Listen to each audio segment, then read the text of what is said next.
Good morning. Liquid gold beekeeping and homesteading. I'm going to show y'all what I think is the best way to consume honey. First off, I have this honey.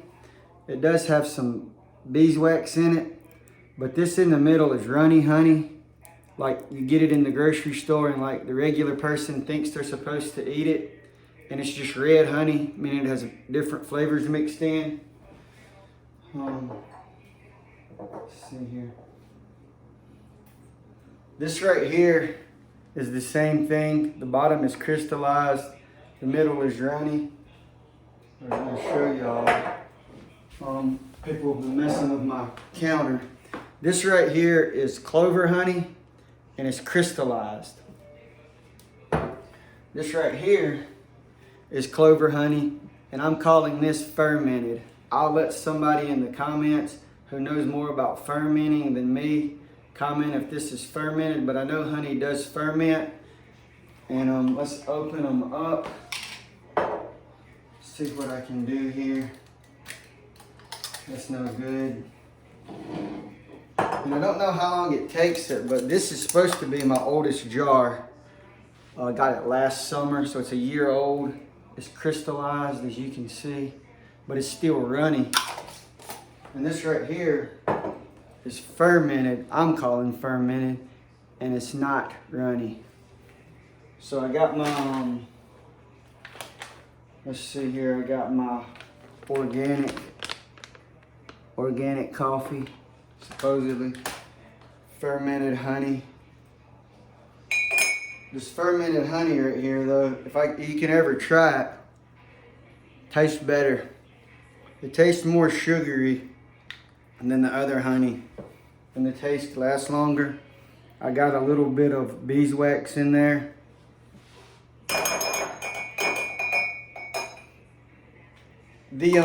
Some of your big beekeepers on YouTube say not to put extra hot water on the honey.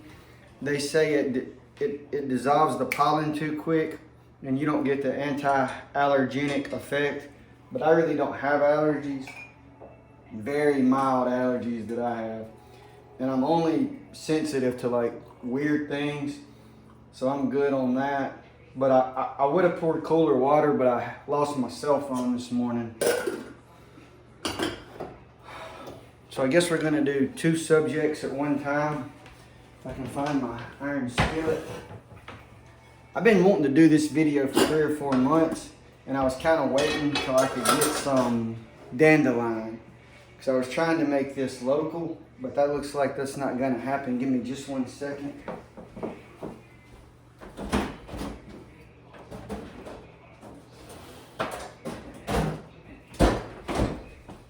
So I started studying alternative health in 2007.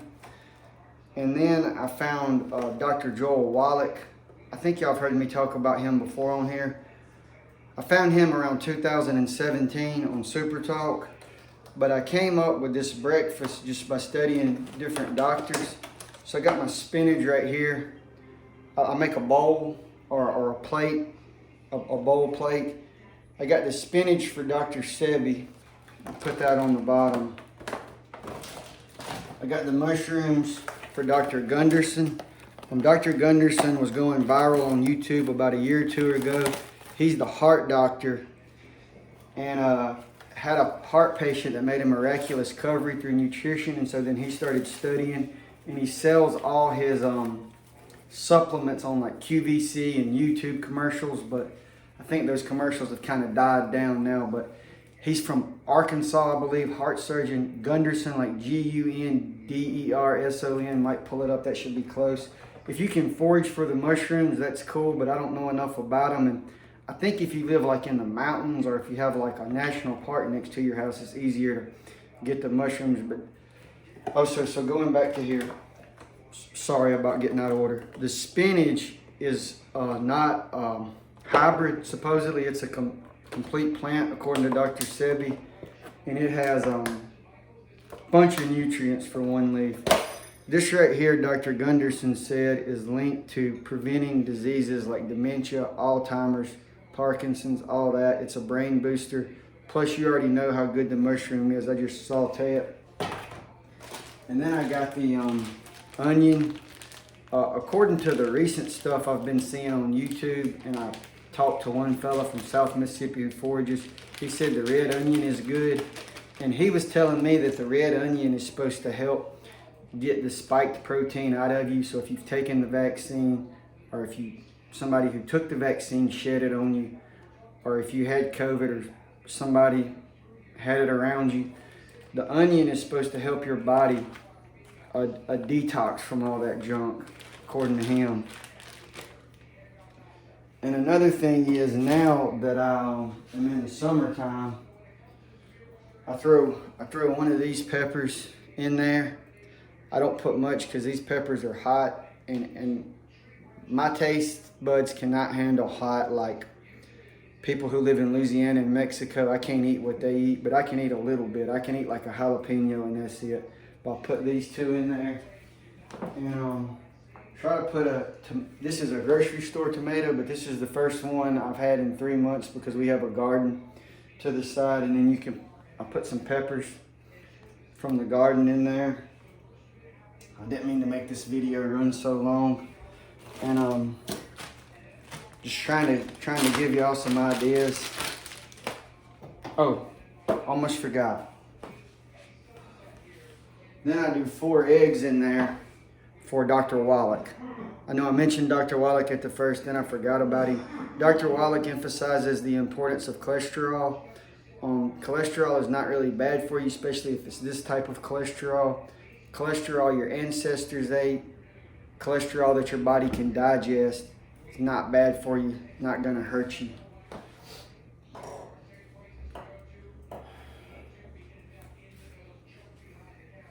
I think I kind of covered everything.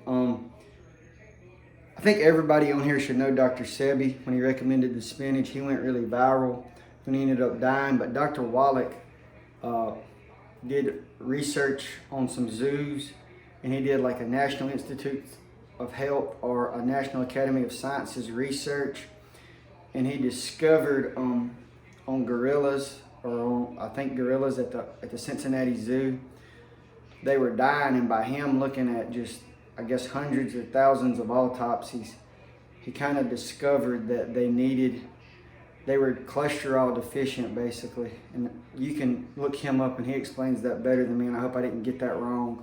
But he also emphasizes the importance of cholesterol for your everyday health and for the normal functioning of your body, and why if you don't consume cholesterol, it'll wreak havoc on your body.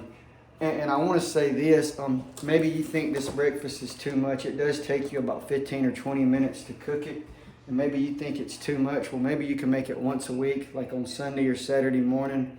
Or maybe you could make it like Wednesday morning when you have more time in your schedule.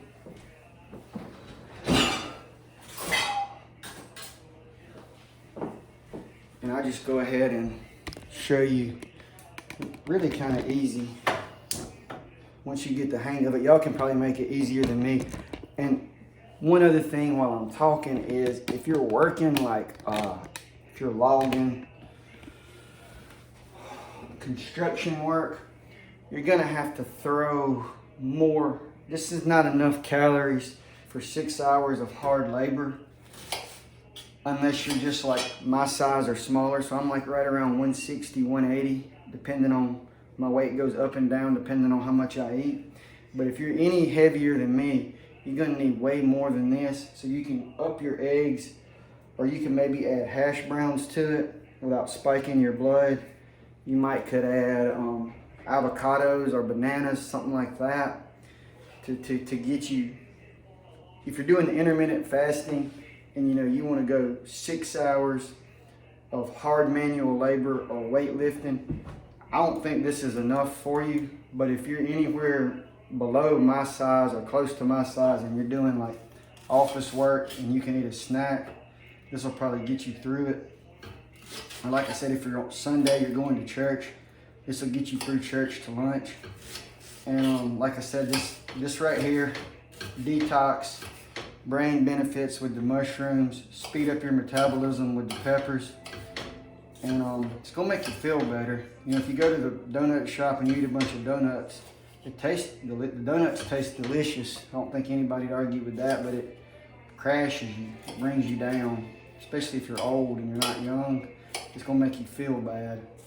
But I know now there's a few people I know that have health complications younger than they should. And some of them are healthy and some of them aren't. But with the uptick of your brain diseases, you need to be consuming these unless you want to end up losing your mobility before you should. And there's other people that have studied these way more than me. There's other people on YouTube and Facebook who forage for these. I'll just go ahead and give to my buddy Brent Wildman, who I grew up with. He used to sell mushroom logs and teach foraging classes. And then I think there's a guy, Free State Forager from Jones County, and they do the mushroom foraging. And then there's 100 others on YouTube and Facebook. So let's see here, got my onions chopped up. Now we're gonna I usually go with 4 mushrooms, half an onion and 4 mushrooms. Move, Blue.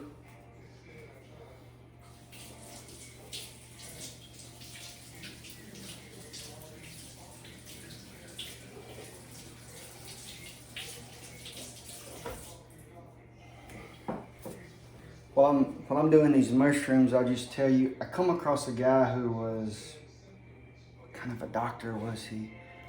He's Dr. Halle Huggins. I guess he was a dentist.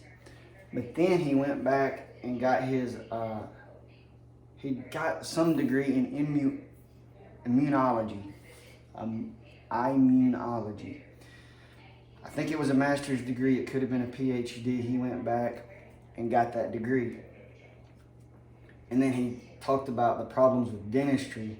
But then also, since he had 2 doctorates, he talked about you really don't want to drink. And this made me crazy at first, but you'll hear it and maybe study it, and then you'll find your balance. You don't want to drink too much water while you're eating. So I try to wait a minute from the coffee to the breakfast. Also, maybe since I did this video and don't really know what I'm talking about, but this fermented honey, I don't see how fermenting honey should be better for you. The way I understand fermentation is there's nothing negative to it. So this honey really should be better for you. And maybe as I get more people to taste it, I've gotten a few of my customers to taste crystallized honey right here. But I also got to figure out why this fermented and the other didn't. Maybe I had this down in the basement, or maybe this is just way older than I realized. But I'll get that figured out. So I got the mushrooms in here. Oh yeah, one other thing I forgot to tell y'all.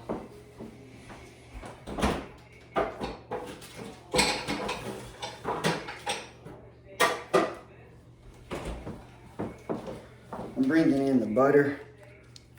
Dr. Wallich recommends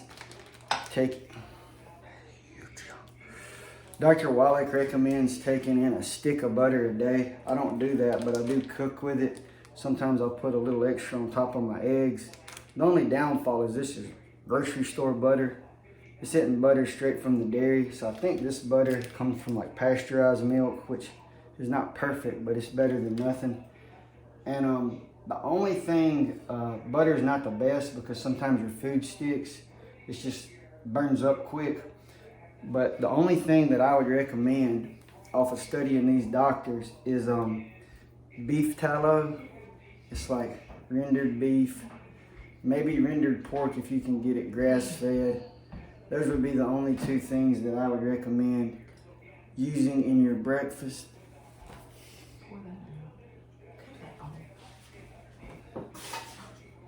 So I guess I do this for about 15 minutes and I put the rest of it in there. And so I just cook my eggs over easy. You can have your eggs. And got these plates right here that are kind of like a bowl, so you can use that. It looks like I said, I've been fighting to make this video for 3, 4, 5, 6 months. Sometimes it takes me a while to get myself together, and it looks like I've lost the fight again. So I gotta cut this video off, but I want to do another one with the dandelions instead of the spinach, the dandelion leaves. And so maybe I'll do the second one. I'll have all this together. I won't be as scattered, and I can make it way quicker. Have a good day.